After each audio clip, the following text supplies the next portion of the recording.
नमस्कार, मैं दीपक शर्मा और मेरे यूट्यूब मंच पर आपका स्वागत है। दोस्तों, सबसे पहले दिवाली के मौके पर दिल से आप सबको बहुत बहुत बधाई। और आज दिवाली के दिन, दिवाली के मौके पर एक बेहद ख़ास वीडियो आपके लिए लेकर आया हूँ। अक्सर आप देखते होंगे कि देश का विपक्षी पार्टियाँ जीता हुआ चुनाव, जीती हुई बाजी हार जाता है, बाजी हाथ से निकल जाती एन वक्त पर। और ये खेल ज़्यादातर वहाँ देखा गया है जहाँ पर डबल इंजन की सरकार है। जिन राज्यों में डबल इंजन की सरकार, यानी नीचे भी मोदी सरकार है और ऊपर तो मोदी सरकार है, ऊपर भी मोदी सरकार है, वहाँ पर ये खेल अक्सर देखा गया है। और जब भी इस तरह के अप्रत्याशित नतीजे आते हैं, अप्रत्याशित हार होती है, तो घूम फिर कर जो आरोप लगते हैं वो मशीनों पर लगते हैं कि मशीनों में गड़बड़ थी, मशीनों में खेल हुआ। कुछ सीटों पर ऐसा होता है, मैं इससे इनकार नहीं कर रहा हूँ। ये तो जांच का विषय, सीबीआई जांच करे, सुप्रीम कोर्ट मॉनिटर्ड जांच हो तब पता लगेगा। लेकिन मशीनों से परे हटकर, सिर्फ मशीनें ही नहीं है, मशीनों के पीछे जो चुनाव की दुनिया है, जिस तरह से चुनाव हो रहे हैं, आपकी आंखें खुल जाएंगी, आंखें खुल जाएंगी। आज खपले ही खपले, खेल ही खेल हैं। और ऐसे ऐसे खेल हो रहे हैं जिसका बिल्कुल भी आपको इल्म नहीं है, आपको पता ही नहीं। अब दोस्तों, चुनाव में जो अजब गजब खेल हो रहे हैं, मशीनों की बात तो आपने सुनी, लेकिन मैंने कहा कि पैसों का खेल है, सिस्टम का खेल है, डबल इंजन का खेल, बहुत से ऐसे खेल हो रहे हैं। और आज इन सब से पर्दे हटाने जा रहे हैं इस देश के चुनाव एक्सपर्ट, जो पिछले 35-40 वर्षों से चुनाव को बहुत करीब से देख रहे हैं। सेफोलॉजिस्ट भी हैं, चुनाव के एक्सपर्ट भी हैं, चाणक्य भी हैं, और चुनाव के सारी प्रक्रिया को समझते भी हैं। और एक वक्त पर वो चुनाव के एक तरह से एम्बेसडर थे। जी हाँ, इलेक्शन कमीशन ऑफ इंडिया के योगेंद्र यादव। और मुझे ऐसा लगता है, मेरा मानना है कि योगेंद्र यादव से बेहतर चुनाव को किसी ने समझा नहीं। अगर आप पिछले 30-35 वर्षों की बात करेंगे, योगेंद्र यादव पहली बार बहुत कुछ बताने जा रहे हैं। मुझे लगता है ये जो इनका इंटरव्यू है, ये जो खुलासा है, वाकई धमाकेदार है, विस्फोटक है। मेरी सिर्फ एक गुजारिश है, इस इंटरव्यू में जो धीरे धीरे परतें खोल रहे हैं, बहुत पेशेंस के साथ, बहुत इत्मीनान के साथ इसको देखिए, आखिर तक सुनिए। एक एक परतें खुलेंगी, वो भीतर तक जाएंगे। मैं उनसे सवाल पूछता रहूँगा आपकी तरफ से, और आपको जवाब मिलेंगे, और तब आपको एक आइडिया हो जाएगा कि गेम हो क्या रहा है। आखिर तक इस वीडियो को देखिए, आखिर तक। योगेंद्र जी, पहला जो मेरा सवाल है वो ये है कि क्या आपको लगता है, आपने अभी इंडियन एक्सप्रेस में एक आर्टिकल लिखा और उसमें आपने कहा कि इलेक्शन कमीशन का कोई मतलब नहीं, और ये जो आचार संहिता है इसको जो है कहीं ना कहीं ताक पर रख देना चाहिए, इसका कोई मतलब नहीं है। आपने एक जगह कहा कि पैसा पानी की तरह बहाया जा रहा, पैसा बहाया जा रहा है, और यूं तो 40 लाख रुपए की लिमिट है, यानी एक उम्मीदवार विधानसभा का चुनाव लड़ रहा है, 40 लाख रुपए खर्च कर सकता है। लेकिन आप कह रहे हैं कि आपने अपनी आंखों से खुद देखा, और जितना चुनाव आपने कवर किया है, जो आपका तजुर्बा है, कि 10 से लेकर 50 करोड़ रुपए तक खर्च हो रहे हैं। 50 करोड़, 50 करोड़, और इलेक्शन कमीशन चुप है। उसके ऑब्जर्वर जो है, उनके आंख में पट्टी बंधी हुई है। ये हो क्या रहा है योगेंद्र जी? धन्यवाद दीपक भाई इसे नोटिस करने के लिए, क्योंकि चुनाव में हम अक्सर सिर्फ चुनावी घुड़दौड़ की बात करते हैं, कौन आगे है, कौन पीछे है, कौन जीत गया, और गड़बड़ी की बात होती है तो पता नहीं क्यों केवल ईवीएम की बात होती है। लेकिन जो हमारी आंख के सामने हो रहा है उसे देखने में दिलचस्पी नहीं है। हम सबने मान लिया है कि भाई ये तो होगा ही, ये तो सामान्य प्रक्रिया है। अब इस देश में एक चीज है जिसका नाम है मॉडल कोड ऑफ कंडक्ट, आचार संहिता। हैं कि मॉडल कोड ऑफ कंडक्ट, आचार संहिता जो है वो चुनाव को मर्यादित करती है। मैं काफी समय से इसे देख रहा हूं, और खास तौर पे इन चुनावों में अब जो हो रहा है, जो लोकसभा चुनाव में हुआ, और अब मैं झारखंड और महाराष्ट्र में जो देख रहा हूं, उससे तो ये स्पष्ट है कि मॉडल कोड ऑफ कंडक्ट नामक चीज इस देश में है नहीं। और दरअसल ध्यान से सोच के मुझे लगा कि क्यों नहीं इसको अब प्रणाम कर दिया जाए, कहा जाए कि भैया मॉडल कोड ऑफ कंडक्ट नामक कोई कहानी, कोई फिक्शन इस देश में नहीं है, और क्यों ना चुनाव आयोग जो न्यूनतम कानून है कम से कम वही लागू कर दे। देखिए, याद रखने की जरूरत है कि मॉडल कोड ऑफ कंडक्ट आचार संहिता एकमात्र कानून नहीं है जो कि इस देश में चुनाव को मर्यादित करता है। सबसे जो बुनियादी कानून है वो है रिप्रेजेंटेशन ऑफ पीपल्स एक्ट 1951 का, जो बताता है चुनाव में आप ये कर सकते हैं, वो नहीं कर सकते। इसके अलावा देश के सामान्य कानून भी हैं। आप यूं भी किसी के खिलाफ हिंसा नहीं भड़का सकते, किसी कम्युनिटी के खिलाफ नफरत नहीं फैला सकते, आप बेईमानी, चोरी नहीं कर सकते, मारपीट नहीं कर सकते, तो सामान्य कानून है। यदि चुनाव आयोग चाहे तो इन सामान्य कानूनों का पालन करके हुए आचार संहिता को फिलहाल छोड़ दीजिए, इसका भी लागू यदि कर दे तो इस देश का चुनाव इतना ठीक हो जाए। और याद रखिए, इन सब के ऊपर चुनाव आयोग को एक बहुत ही विशेष अधिकार देश के संविधान द्वारा दिया गया है। वो है अनुच्छेद 324 में, जो कहता है कि इस देश में चुनाव को संचालित करने, मर्यादित करने और फ्री एंड फेयर चुनाव करवाने की पूरी जिम्मेवारी चुनाव आयोग पर है। सुप्रीम कोर्ट एक बार नहीं कई बार कह चुका है कि इस अनुच्छेद के तहत चुनाव आयोग जो करना चाहता है वो कर सकता है। शेषन के जमाने में किया भी। शेषन के जमाने में उसके बाद 15-20 साल तक चुनाव आयोग ने किया, कहा कि हमें देखिए, इस देश में निष्पक्ष चुनाव करवाना हमारी जिम्मेवारी है और वो करने के लिए जो कुछ करना होगा हम करेंगे। सुप्रीम कोर्ट ने कहा बिल्कुल बढ़िया, करो।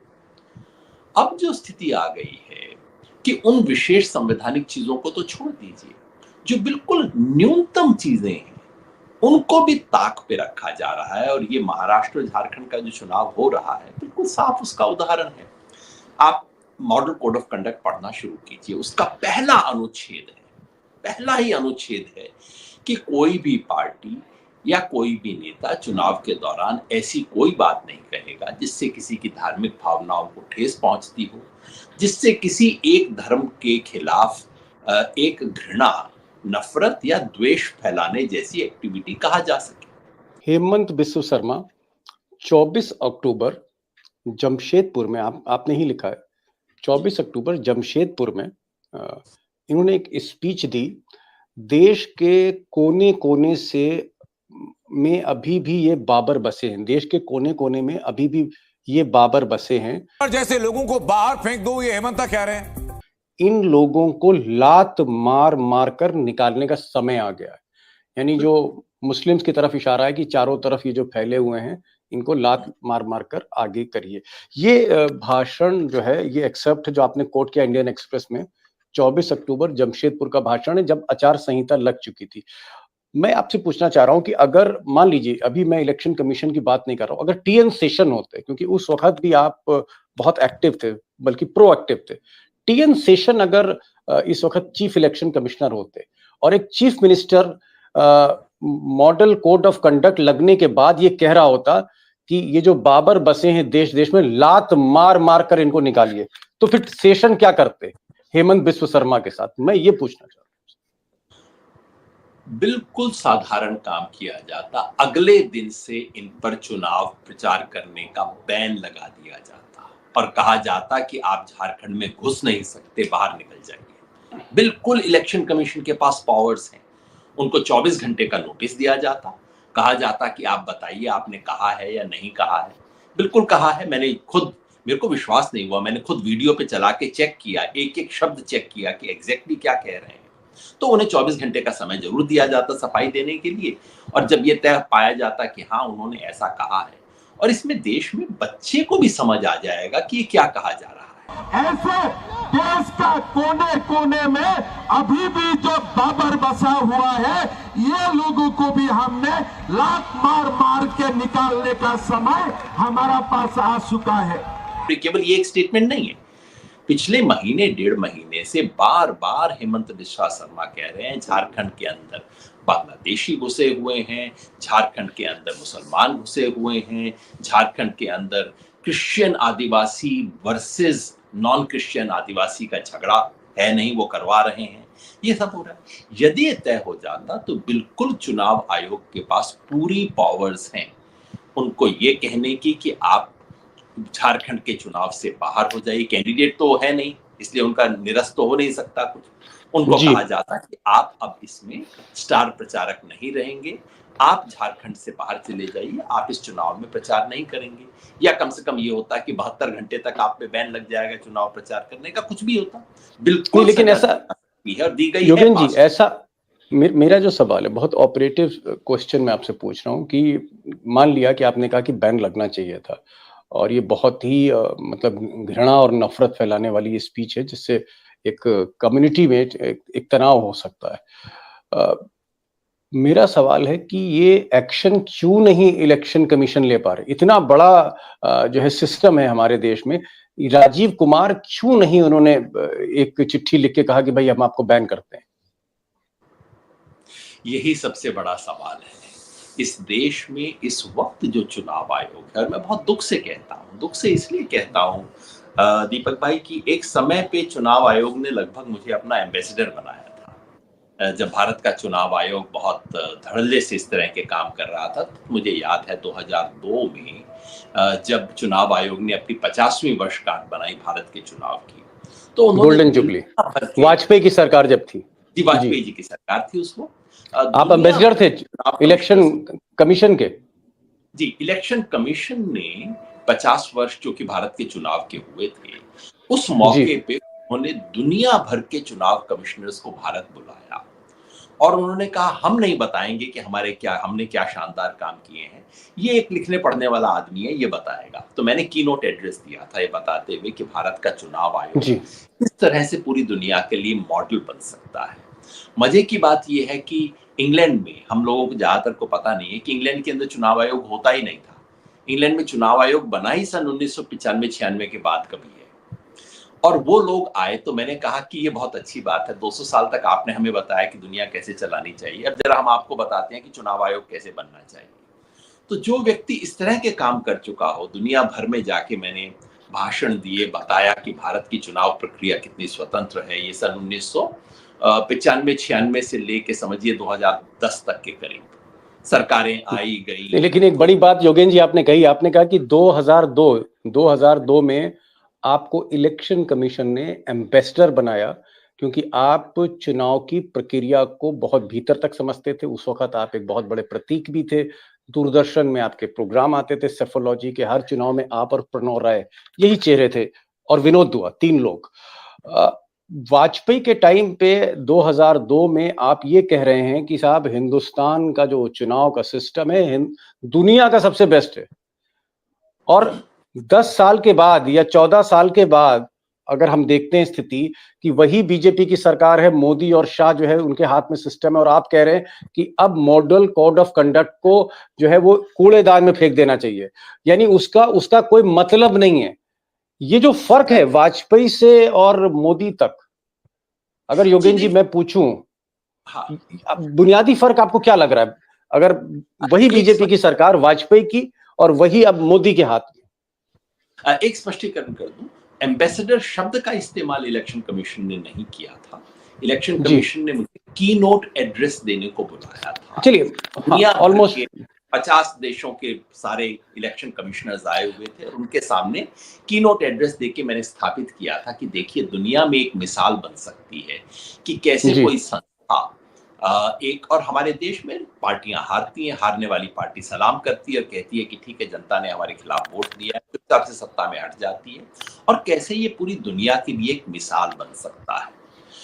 उसके बाद से धीरे धीरे, मतलब ये मैं नहीं कहूंगा कि केवल 2014 में शुरू हुआ ये जो चुनाव आयोग का पतन है। थी ईमानदारी से इस बात को दर्ज किया जाना चाहिए कि लिंगदो के बाद से जेएम लिंगदो कमिश्नर थे मेरे ख्याल में 2002, 3, 4, 2 में नहीं थे, उसके बाद रहे वो, जी, 3-4 के समय तक रहे थे। उनके बाद से धीरे धीरे इलेक्शन कमीशन में हल्की सी गिरावट आई।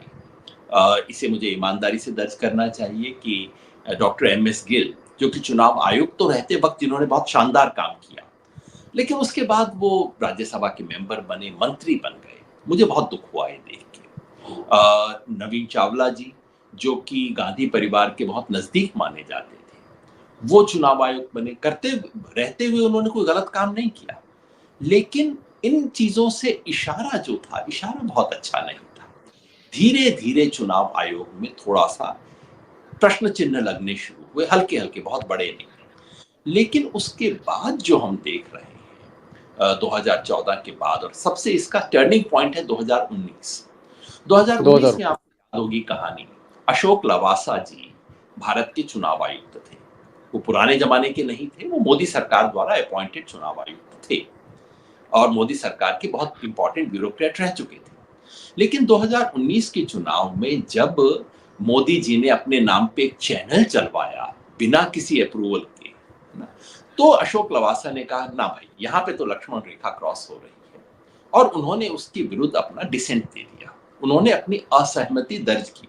उससे हुआ कुछ नहीं क्योंकि बाकी दोनों लोगों ने सहमति जता दी, लेकिन अशोक लवासा को उस असहमति की कीमत अदा करनी पड़ी। ये सब चीजें अखबार में, मेरी कोई खुफिया जी खबर जी उन पर, उनकी पत्नी के बारे में 10 साल पुराना केस खोला गया, उसकी इन्वेस्टिगेशन हुई। खबर ये भी आई कि उनके बेटे, जो कि एक प्राइवेट कंपनी के डायरेक्टर थे, उनको प्राइवेट कंपनी छोड़नी पड़ी। और उसके 2 महीने बाद खबर आई कि अशोक लवासा जी चुपचाप से वहां पे मनीला में किसी एशियन डेवलपमेंट बैंक में चले गए, चुनाव आयोग से इस्तीफा देके चले गए, है ना।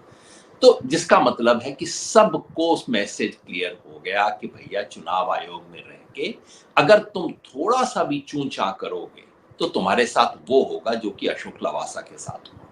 पूरी अंदर की ओ कहानी। लेकिन अब उनकी ओके खिलाफ इन्वेस्टिगेशंस वो बंद हो गए, और उसके बाद जिस तरह के अपॉइंटमेंट हुए हैं चुनाव आयोग में, किसी व्यक्ति विशेष पर मैं टिप्पणी नहीं करना चाहता, लेकिन प्रक्रिया पर टिप्पणी जरूर करने का हक बनता है, इसलिए कि स्वयं सुप्रीम कोर्ट ने इस प्रक्रिया पर टिप्पणी की। अरुण गोयल जी को, जिन्हें बनाया गया था तीसरा चुनाव आयुक्त, उनको चुनाव आयुक्त कैसे बनाया गया उसके बारे में सुप्रीम कोर्ट ने अपने जजमेंट में 2 पेज लिखे हैं। और आपको ये भी ध्यान होगा कि सुप्रीम कोर्ट ने जब इस सवाल पे जजमेंट दिया तो सुप्रीम कोर्ट ने कहा कि सरकार इलेक्शन कमिश्नर अपॉइंट करे, ये मामला ही गलत है, एक इंडिपेंडेंट जी तरीके से करना चाहिए। कोर्ट ने कहा कि जब तक आप इंडिपेंडेंट तरीका नहीं बनाते तब तक हम बता देते हैं, और कोर्ट ने कहा कि इसमें जी प्रधानमंत्री होने चाहिए, लीडर ऑफ ऑपोजिशन होना चाहिए, और चीफ जस्टिस होना चाहिए। इतनी सब हिदायतों के बावजूद सरकार नया कानून लेके आई और उसमें चीफ जस्टिस को बाहर रखा गया, और सरकार, विपक्ष का मंत्री और देश का कानून मंत्री तीनों मिलकर तय करते हैं, यानी कि सरकार तय करती है कि कौन होगा। उसके परिणाम हम देख रहे हैं इस वक्त, और मुझे दुख के साथ कहना पड़ रहा है कि इस देश का इस वक्त जो चुनाव आयोग है, जो व्यक्ति चुनाव आयोग के पदों को सुशोभित कर रहे हैं, उन्होंने इस देश के 20 साल में चुनाव आयोग ने जो कुछ अर्जित किया था, सबको मिट्टी में मिला दिया है। ओके बड़ी बात कही आपने। एक मैं ध्यान आपको महाराष्ट्र चुनाव की तरफ ले जाना चाह रहा हूँ। महाराष्ट्र में अभी कुछ दिन पहले पुणे के पास एक गाड़ी पकड़ी गई, गाड़ी में से काफी कैश मिला, 5 करोड़ के आसपास। फिर संजय राउत जो उद्धव ठाकरे शिवसेना के प्रवक्ता हैं और सांसद हैं, इन्होंने कहा कि साहब ये तकरीबन 5 नहीं 15 करोड़ है और ये डिलीवरी एकनाथ शिंदे कर रहे हैं। ये उनका आरोप है, मैं नहीं कह रहा कि साहब ये शिंदे जो है पैसा डिस्ट्रीब्यूट करा रहे हैं, कैमरे पर उन्होंने बोला। हड़कंप मचा और उसके बाद उसका कुछ पता नहीं लगा कि आगे उसमें हुआ क्या। कुछ लोगों को पुलिस ने पूछताछ वगैरह करी। पैसा पानी की तरह बहाया जा रहा है, चाहे वो झारखंड हो, चाहे वो महाराष्ट्र हो, और क्योंकि महाराष्ट्र एक हमारे देश का सबसे अमीर राज्य है, तो वहां पर कुछ ज्यादा ही पैसा खर्च हो रहा है। क्या आपका मानना है कि आज की तारीख में जो 40 लाख रुपए की लिमिट है, 40 लाख से ज्यादा कोई विधानसभा में उम्मीदवार खर्च नहीं कर सकता, क्या इसका भी अब्यूज हो रहा है? इसके भी अब कोई माने नहीं है। और अगर मैं आपसे पूछूं, क्योंकि आप एक उम्र का बहुत बड़ा हिस्सा, योगेन जी, बहुत बड़ा हिस्सा आपने अपनी उम्र का, ह्यूमन लाइफ का, वो इलेक्शन के प्रोसेस में, इलेक्शन की सेफोलॉजी में, कंस्टिट्यूंसी जाना आपने उसमें लगाए हैं, बड़ा खून पसीना आपने उसमें लगाया है अपना। क्या आज की तारीख में 40 लाख रुपए में इलेक्शन निपट जाता है कि उम्मीदवार का? या अगर महाराष्ट्र की बात करूं तो ये बहुत मोटा पैसा लगता है, और कोई आपका अनुमान है कोई? अगर आप किसी भी नेता को 40 लाख का जिक्र करेंगे तो वो जम के हंसेगा, आप पर भी, आपकी नादानी पर भी। मेरी नादानी पे हंसेगा। हाँ कि मैं तो मतलब आप मैं तो कैसा नियम की बात कर रहा हूँ। भैया किस किस दुनिया में रहते हो भैया, इस तरह का सवाल कोई नेता आपसे पूछेगा। हकीकत ये है, देखिए 40 लाख की लिमिट अनरियलिस्टिक है। उसको ठीक करना चाहिए, वो ठीक है, क्योंकि 1 करोड़ के अगर आपको 2 ढाई 3 लाख लोगों तक पहुंचना है तो 40 लाख वैसे भी पर्याप्त चीज नहीं है। तो बड़ी विचित्र बात ये है कि एक तरफ चुनाव आयोग बड़ी अनरियलिस्टिक सी लिमिट सेट करता है और उसके बाद चुनाव आयोग सो जाता है और उसके बाद जो कुछ होता है होता रहता है। मैं आपको अपना अनुमान बताता हूं, और ये केवल जी। महाराष्ट्र झारखंड का नहीं, मैं कर्नाटका चुनाव को ध्यान से देख रहा था। 2 महीने वहां पे था, घूम रहा था, देख रहा था, और हर पार्टी के बारे में पता कर लेता हूं। लोग, आप जैसे लोग मिल जाते हैं, प्यार से अलग ले जाके कॉफी पिलाते हुए कुछ बातें बता देते हैं। कर्नाटका में जो कर्नाटका के ग्रामीण क्षेत्र थे, वहां पे एक सामान्य उम्मीदवार जो किसी भी तीनों में से किसी भी एक बड़ी पार्टी का था, जिसे जीतने की संभावना थी, या ऐसा इंडिपेंडेंट जो कि जीतने की बिल्कुल लड़ाई में था, वो ग्रामीण क्षेत्र में 20 से 30 करोड़ के रूप बीच में खर्च कर रहा था। एक 20 से सामान्य 30 करोड़। हर उम्मीदवार खर्च कर रहा था। और बेंगलोर में यदि आप हैं, या कि आप मैंगलोर जैसे बड़े शहर में हैं, खासतौर पे बेंगलोर और उसके करीब हैं, तो 40 से 50 करोड़ के करीब खर्च कर रहा है जी। Oh my God. तो ये और मुंबई में तो फिर 100 करोड़ तक होगा। जी, और बेंगलोर में चर्चा उस एक उम्मीदवार की हो रही थी जो कहते थे कि बाप रे, ये उम्मीदवार इतना पैसा क्यों खर्च कर रहा है। तो मैंने पूछा भैया इसका कितना खर्चा है, लोग कह रहे थे नहीं 150 के करीब खर्च कर रहा है। तो 150 150 वाले के करोड़। बारे में बात थी कि आप ये तो बहुत ज्यादा कर रहा है भाई, ये तो अति हो गई, अति 150 की हुई। 40-50 को कोई अति नहीं मान रहा था, सब कह रहे थे कि ये तो सामान्य है। तेलंगाना के बारे में दावा ये था, तेलंगाना के चुनाव भी मैंने देखे, वहां के बारे में दावा ये था कि यहाँ कर्नाटका से थोड़ा ज्यादा खर्च होता है, कर्नाटका थोड़ा हल्का मामला है, यहाँ पे कुछ हैदराबाद के नजदीक काफी पैसा आ गया है, तो तेलंगाना में थोड़ा ज्यादा होता है। महाराष्ट्र को हम अमीर राज्य मानते हैं, मतलब वो मुंबई की वजह से। पूरा महाराष्ट्र अमीर नहीं है, विदर्भ, मराठवाड़ा, नहीं, मैं कर्नाटक, मुंबई की बात कर रहा हूँ। लेकिन जी। मुंबई के कारण, और क्योंकि महाराष्ट्र की राजनीति मुंबई से संचालित होती है और मुंबई के पैसे से संचालित होती है, तो अभी तो मैं आपको एग्जैक्ट आंकड़ा नहीं बता पाऊंगा, लेकिन इसमें कोई शक नहीं, और इसीलिए मैंने कहा है 10 से 50 करोड़ के करीब खर्चा निश्चित कर रहा है प्रत्येक उम्मीदवार। और याद रखिए, ये उम्मीदवार का खर्चा है, इसमें पार्टी का खर्चा शामिल नहीं है, जिस पर कोई लिमिट नहीं है, कानूनन लिमिट भी नहीं है उसके बारे में, तो मर्यादा तो छोड़ दीजिए। झारखंड जैसा प्रदेश, जो कि वैसे बहुत गरीब प्रदेश है, लेकिन वहां भी राजनीति जो है माइनिंग के पैसे से चल रही है, वहां भी काफी पैसा खर्च हो रहा है। तो दरअसल ये अपना जो उत्तर प्रदेश, बिहार है, खासतौर पे बिहार वगैरह, यहाँ बहुत कम खर्च होता है। बिहार बदनाम बहुत ज्यादा है, बिहार में खर्च बाकियों से बहुत कम हो रहा है।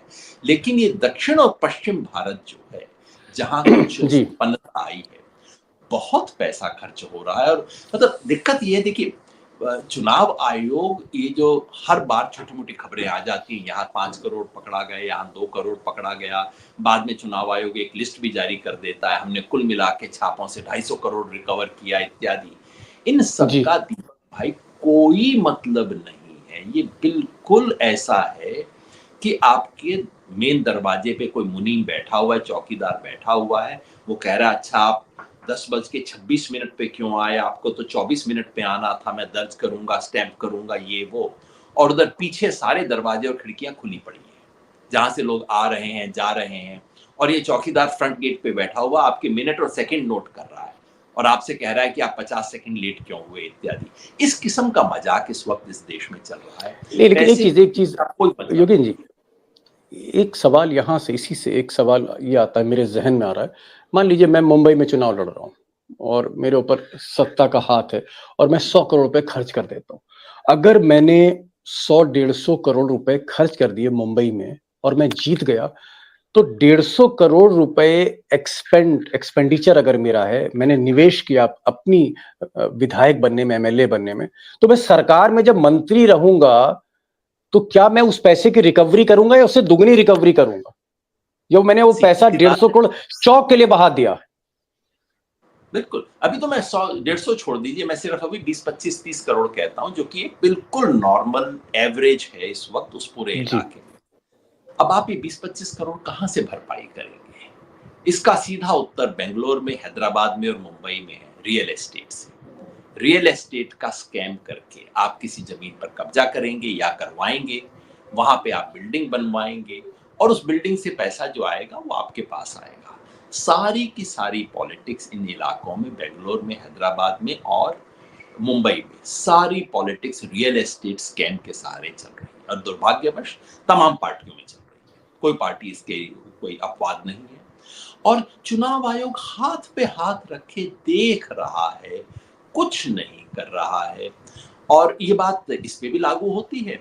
और जो मैंने जिक्र किया है मीडिया और पेड जी। न्यूज, हाँ, मीडिया पे मैं आ रहा था। मीडिया पे मुझे याद आ रहा है, मैं जब इंडिया टुडे ग्रुप में था आज तक में, और हम लोगों को इंस्ट्रक्शंस दिए जाते थे कि भाई कोई खबर ऐसे नहीं करनी कि अगर किसी का इंटरव्यू करना है तो ऐसे नहीं करना है कि आप उसकी तारीफ कर रहे हैं, क्योंकि उस वक्त पेड न्यूज बड़ी कार्रवाई होती थी। अगर किसी भी रिपोर्टर ने अखबार में, चैनल में किसी पार्टी का अगर थोड़ा सा गुणगान कर दिया तो हो सकता था कि या तो एडिटर उस पर कार्रवाई कर दे, इलेक्शन कमीशन का जो है एक पूरी नोटिस आ जाए। ये जो पेड न्यूज था, अब हम देख रहे हैं कि गोदी मीडिया खुलकर, मतलब इधर जो है वोटिंग चल रही है, उधर मोदी जी का भाषण चल रहा है किसी कंस्टिट्यूंसी में। इस वक्त आज कहीं पर मान लीजिए फेज 1 की वोटिंग चल रही है तो फेज 2 में अमित शाह और मोदी जी का लगातार लाइव भाषण चल रहा है, और भी बहुत सी चीजें। तो ये जो पेड न्यूज है, पैसा दे के खबर छपवाना, खुलेआम विज्ञापन करोड़ों रुपए के बांटना मीडिया हाउसेस को, उस पर भी इलेक्शन कमीशन कार्रवाई क्यों नहीं कर रहा है? कि यहां भी एक मौन सहमति है या डर है, मोदी जी का सिस्टम का डर है? यहाँ दो स्तर की चीजें हैं। एक तो है स्थानीय स्तर की पेड न्यूज, और सच बात ये है दीपक भाई, एक पत्रकार को कहते हुए मुझे संकोच होता है, लेकिन और दिक्कत ये है कि करते दूसरे लोग हैं और छींटा आप जैसे लोगों पे भी पड़ता होगा। दिक्कत जी यही होती है जी, कि टीचर कि ना पैसा पढ़ाए लेके तो साफ कर देते हैं। टीचर को ईमान बताना शुरू कर देती है। अब हकीकत ये है कि जिस दिन चुनाव की घोषणा हो जाती है, स्थानीय अखबारों में, स्थानीय यूट्यूब चैनल में अधिकांश, इसके अपवाद हैं और बहुत शानदार अपवाद हैं और मैं सबको सलाम करता हूं, लेकिन मोटे तौर पे हर कैंडिडेट जानता है कि उसके बाद से अगले दिन से अखबार में हर खबर पेड न्यूज होगी। हर कैंडिडेट के पास जैसे ही उसका नॉमिनेशन आता है, स्थानीय पत्रकार, किसी अखबार का रिप्रेजेंटेटिव, टीवी चैनल का रिप्रेजेंटेटिव, यूट्यूब का चैनल। पहुंच जाता है कि क्या पैकेज आप दे रहे हैं। बिल्कुल ओहो, स्पष्ट है, बिल्कुल। हाँ, इसमें कोई मतलब बिल्कुल आप कह रहे हैं करने कि की कोई बात नहीं। यूट्यूब चैनल चला रहा है कोई यूट्यूब चैनल चला रहा है, तो वो पार्टी को या पैसे वाला कैंडिडेट कोई है उसको अप्रोच करके कह रहा है कि भाई पैकेज आप मुझे क्या देंगे? हाँ, केवल यूट्यूब वालों को मैं बदनाम नहीं करना चाहता, नहीं, मैं मतलब अखबार वाले, चैनल वाले। अखबार वाले, चैनल वाले, सब लोग आके बिल्कुल बाकायदा डील होती है कि आप कितना पैकेज दे रहे हो। भाई इतना पैकेज दे रहे हो तब तो आपकी सिर्फ एक खबर छोटी सी लगा दिया करेंगे, और हाँ, अगर ज्यादा पैकेज दोगे तो आपका फ्रंट पेज के ऊपर भी छपेगा, फोटो रोज नियमित रूप से छपेगा, और खबर क्या बनेगी आप चिंता ना करें, हम आपकी तरफ से बना दिया करेंगे खबर भी। ये काम भी किया जाता है। और हाँ, यदि आपको साथ में अपने विरोधी का चरित्र हनन भी करवाना हो तो उसका पैकेज अलग होता है। अगर आपको विरोधी के बारे में नेगेटिव खबर छपवानी है, उसके लिए अलग पैकेज होता है।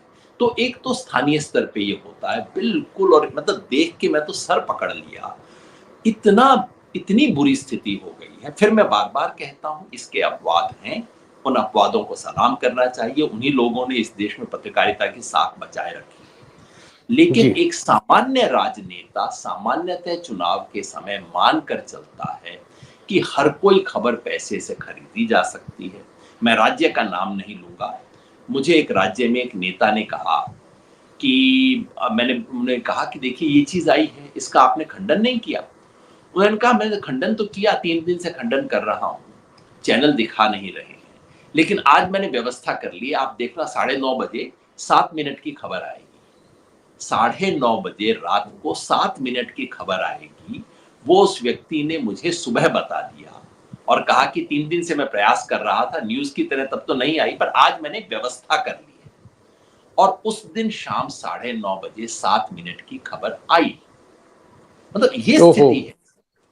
मीडिया की स्थिति यहाँ तक पहुंच गई है। तो एक तो ये है जो बिल्कुल खरीद फरोख्त है, और ये सब पार्टियों पे लागू होती है, हर उम्मीदवार पे लागू होती है। लोग कहते हैं साहब देखिए, और पत्रकार, स्थानीय पत्रकार ईमानदारी से बता देते हैं साहब देखिए, आचार संहिता इससे पहले, चुनाव अनाउंस होने से पहले तो फिर भी हम आपका खबर छाप देंगे, आप लोग अच्छा काम कर रहे हैं, आपकी खबर छप जाएगी। लेकिन उसके बाद तो सर रेट तय हो जाता है। तो मतलब आचार संहिता का लागू होना अनाचार की शुरुआत होता है, और उसके बाद बिल्कुल हर खबर रेट से बधी होती है। इसका एक आपको मजेदार वाकया भी बता दूं, समय ज्यादा नहीं है। 2014 में मैंने चुनाव लड़ा गुड़गांव से, और देखा कि सब कैंडिडेट इस तरह का काम कर रहे थे। हमारे पास तो पैसा था नहीं, तो हमारी खबर एकदम जैसे ही चुनाव शुरू हुआ हमारी खबर छपनी बंद हो गई। तो हमारे साथियों ने कहा कि क्यों ना हम अपनी खबर एक पैम्फलेट में छाप के जनता तक पहुंचाएं। तो हमने उसको समाचार, पता नहीं गुड़गांव समाचार ऐसा कुछ नाम दिया, उसको छापा, और उसके नीचे बाकायदा लिखा कि ये फला फला व्यक्ति जो कि आम आदमी पार्टी के उम्मीदवार हैं उस वक्त में था, उनकी तरफ से प्रचारित प्रसारित साफ तौर पे लिखा, और उसको हम मेरे चुनावी खर्चे में शामिल किया गया। और चुनाव के बाद पता है क्या हुआ? सिर्फ जी। मुझे पेड न्यूज का नोटिस आया चुनाव आयोग की तरफ से, और किसी को नहीं आया। जिन्होंने सारे अखबारों को खरीद रखा था उनको नोटिस नहीं आया। मुझे वो पर्चा छापने के लिए, जिसको मैंने अपने चुनावी खर्चे में घोषित किया था और स्पष्टतः लिखा था कि ये हमारी तरफ से प्रचार के लिए प्रचार की सामग्री है, मुझे नोटिस आया और किसी को नोटिस नहीं आया। मतलब ये तो एक तो इस किस्म का मजाक है जो कि अब चलता आया है, और अब वो इस इंतहा पे पहुंच गया है कि अब तो नेता अपना चुनाव का बजट जब बनाते हैं तो उस बजट का सबसे मेजर आइटम ये होता है कि पत्रकारों को, अखबारों को, टीवी चैनलों को कितना पेमेंट करना है। और दूसरा वो है जो आप जिक्र कर रहे थे, वो गोदी मीडिया, वो ऊपर की स्तर की बात है। अब उसके अंदर पैसा होता है, दबाव होता है, लॉयल्टी होती है, क्या है वो तो आप सब जानते होंगे क्या खेल है। लेकिन वो है कि खुलकर चैनल प्रसारित कर रही है एक तरफा खबरें। आप महाराष्ट्र की बात लीजिए, महाराष्ट्र में इसमें कोई छुपी हुई बात नहीं है कि महाविकास आघाड़ी में खूब आपस में खींचतान हुई टिकटों को लेके। इसमें भी कोई छुपी हुई बात नहीं है कि महायुक्ति के अंदर भी जो बीजेपी के अलायंस है उनमें भी खूब खींचतान हुई। अब आप महाराष्ट्र के मीडिया को देख लीजिए, बड़े मीडिया को, सारी खबरें केवल महाविकास आघाड़ी की खींचतान के बारे में है। महायुक्ति में जो खींचतान हो रही है वो कहीं छोटे से अंदर के पेज के ऊपर डाल दी जाती है। अब ये क्या खेल है?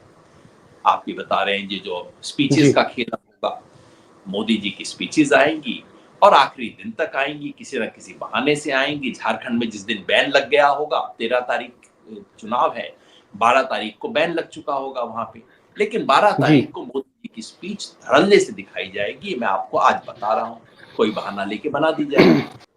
एक और इशू बड़ा इंपॉर्टेंट है, हम देख रहे हैं खासकर मध्य प्रदेश चुनाव के बाद में, जिसे शिवराज मॉडल कहा जाता है, कि जब चुनाव करीब आए उस वक्त एक ऐसी योजना बनाइए, लाडली बहना नाम दे दीजिए कि हमारी बहनों को ये पैसा जाएगा, और फिर चुनाव से ठीक पहले 2 महीने 3 महीने पहले किसी के महिलाओं के खाते में 1500 रुपए, 2000 रुपए, और एक तरह से वोटिंग से 3 महीने पहले खातों में खूब दबा के पैसा सरकार डालती है।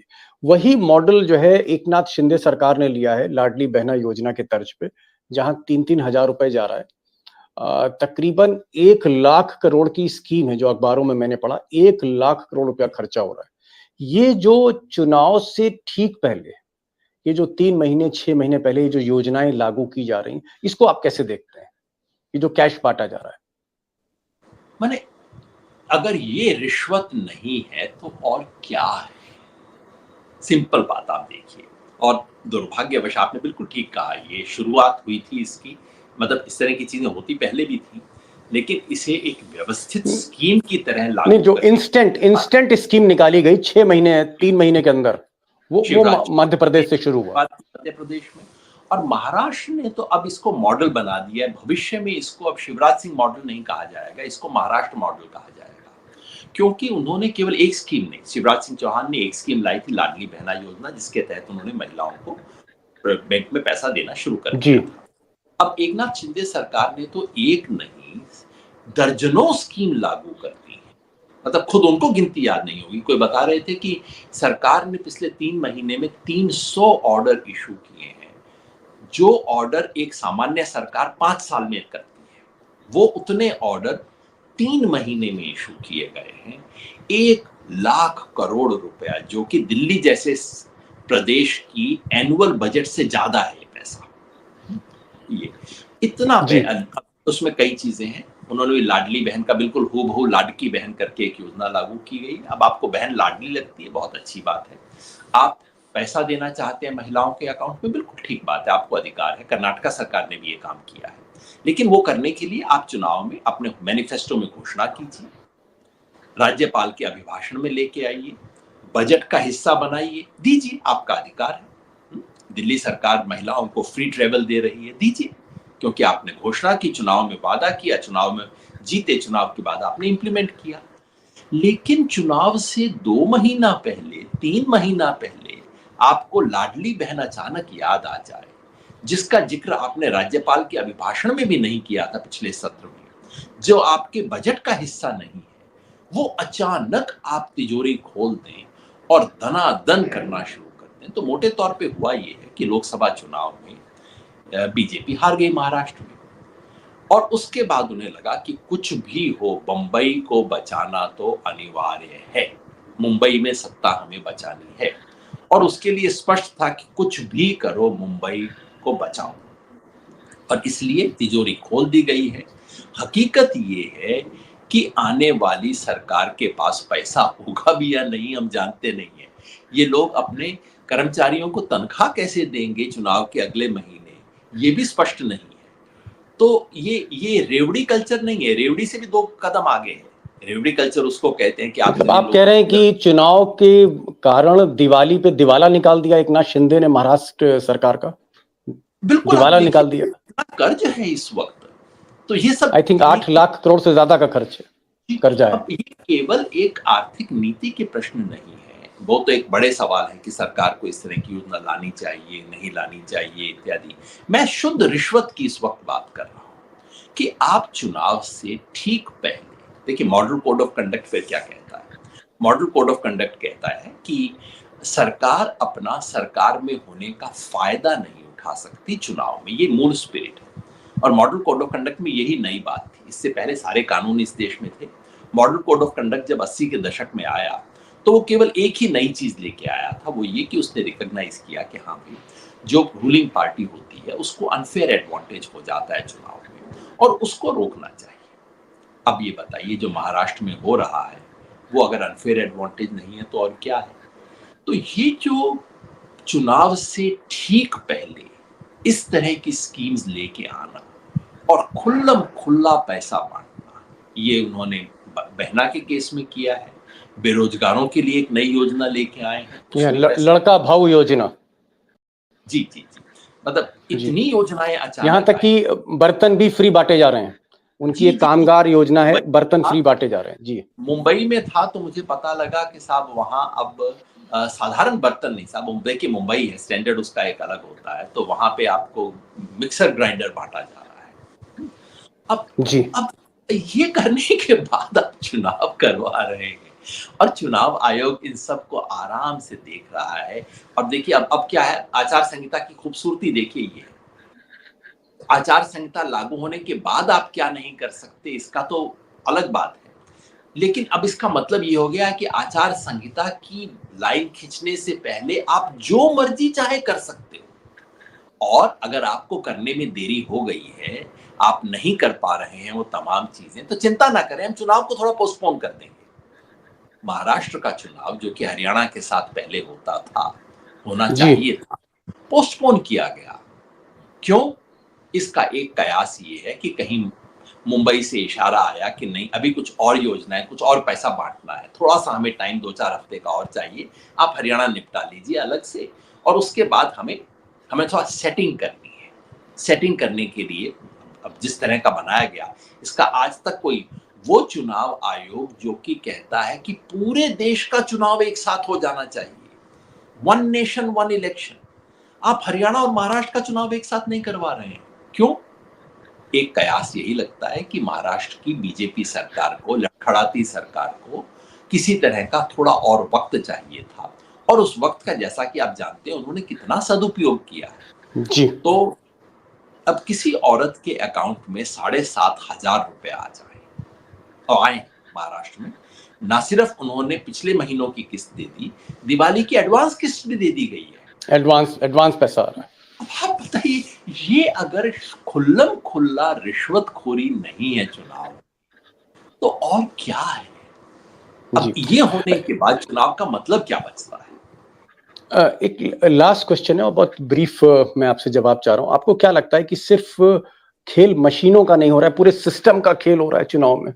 पूरा सिस्टम का खेल हो रहा है। यही बात मैं काफी समय से दीपक भाई कह रहा हूं कि हमारे जो चुनाव में गड़बड़ी की तरफ जिन लोगों की निगाह रहती है, उनका ध्यान केवल मशीनों पे रहता है। और मशीनों के बारे में अभी बहुत ज्यादा कुछ, मतलब मैं हमेशा कहता हूं कि कोई प्रमाण मिले तब कहें।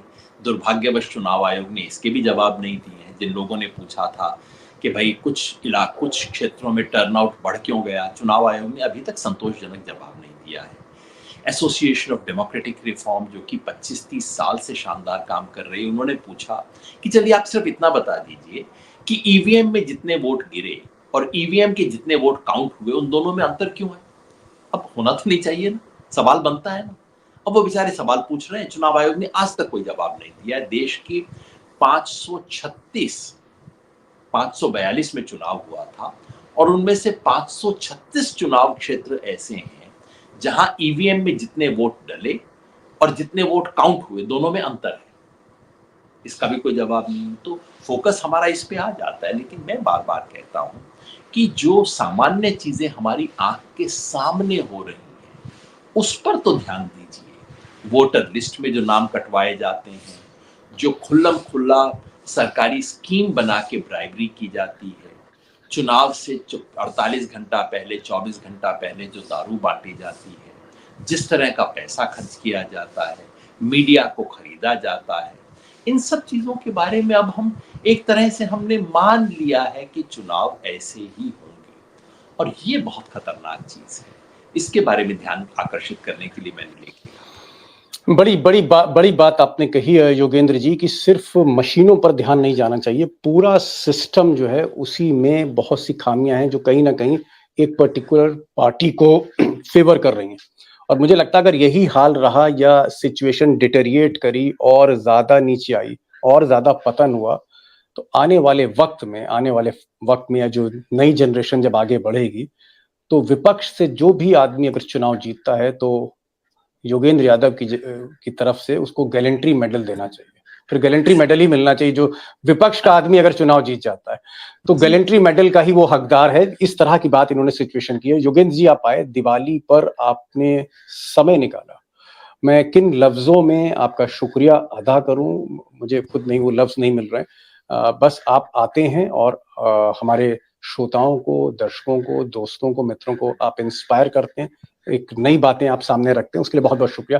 Thank you so much for joining this programme Yogendra ji. Deepawali की सबको बहुत बहुत शुभकामनाएं।